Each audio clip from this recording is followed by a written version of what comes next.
Halo Sobat Ekspor, pernah merasa sudah berusaha maksimal dalam menjalankan bisnis, tapi hasilnya belum sesuai harapan? Bisa jadi ada satu hal penting yang terlewatkan, yaitu riset pasar.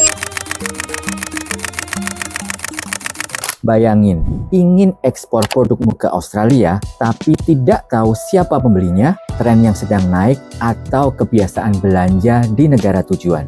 Itu ibarat berlayar tanpa kompas. Bisa-bisa malah bikin kalian tersesat. Jadi, riset pasar itu kunci utama sebelum melakukan bisnis. Dengan riset yang tepat, kamu bisa lebih paham target pasar, mengenali pesaing, dan menyusun strategi yang efektif. Yuk, bersama Kak Mesya, kita cari tahu manfaatnya dan bagaimana cara menerapkannya biar bisnismu makin melesat. Sobat Ekspor, kenapa sih kita perlu melakukan riset pasar? Jawabannya itu simple. Karena dalam membangun bisnis, kita harus benar-benar memahami siapa calon konsumen dan bagaimana pasar yang ingin kita tuju. Dengan riset pasar inilah, kita bisa mengembangkan produk sesuai kebutuhan pelanggan, merancang strategi pemasaran yang efektif, menemukan peluang bisnis baru, mengurangi risiko kegagalan, dan tentu saja bisa meningkatkan daya saing di pasar. Berikut ini beberapa manfaat dan langkah untuk mulai menerapkan riset pasar. Yang pertama, kalian dapat memahami pasar dan juga konsumen. Memahami siapa target konsumen dan bagaimana kondisi pasar yang ingin kita tuju merupakan langkah awal yang tidak boleh kalian lewati. Dengan mengetahui kebutuhan, tren, dan kebiasaan belanja mereka, produk kalian bisa lebih relevan dan memiliki daya tarik yang kuat di pasar. Lalu, apa sih sebenarnya yang dicari konsumen ini? Dan bagaimana cara mereka membeli produknya? Jadi, hal ini dipengaruhi beberapa faktor-faktor seperti preferensi, pola konsumsi, hingga isu-isu yang berkembang di negara tujuan. Sehingga, kalian perlu memperhitungkan hal-hal detail seperti ini.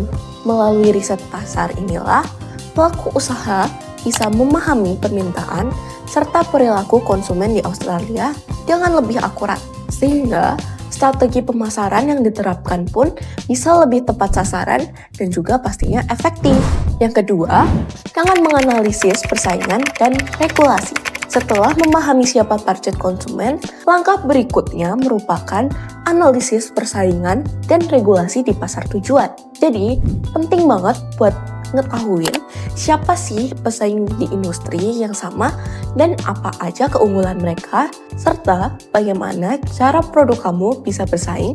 Selain itu, memahami regulasi impor di Australia ini gak kalah penting, karena kepatuhan terhadap aturan dapat mencegah kendala hukum sekaligus membantu menyusun strategi bisnis yang lebih kuat dan juga kompeten. Yang ketiga, dengan menentukan strategi dan harga yang tepat. Riset pasar itu merupakan kunci utama dalam menyusun strategi bisnis yang tepat. Dengan memahami kondisi pasar, kamu bisa menetapkan harga yang kompetitif tanpa mengorbankan kualitas. Sehingga produk kamu tetap menarik di mata konsumen. Selain itu, strategi pemasaran juga harus disesuaikan dengan target audiens, mulai dari memilih media promosi yang pas, hingga menyusun pesan yang tepat. Dengan riset yang matang, bisnis kalian pun bisa lebih siap menghadapi persaingan, menentukan strategi yang efektif, dan juga memastikan produk kamu punya daya saing dan memastikan produk kamu punya peluang besar untuk sukses di Australia. Nah, sekarang sudah makin jelas kan kenapa riset pasar itu penting. Dengan riset yang tepat, bisnis bisa lebih siap bersaing. menyesuaikan produk dengan kebutuhan pelanggan, dan menghindari kesalahan yang merugikan. Membawa produk ke pasar Australia memang menantang, tapi dengan persiapan matang, peluang sukses pun semakin besar. Jadi sebelum membawa produk ke Australia, pastikan riset pasar jadi senjata utama. Karena dalam bisnis, sukses bukan cuma soal produk yang bagus, tapi juga seberapa paham kita dengan pasar yang dituju. Jangan cuma nunggu peluang datang, waktunya ambil langkah. Mulai riset pasar sekarang dan temukan peluang terbaikmu. Tetap semangat dan salam ekspor.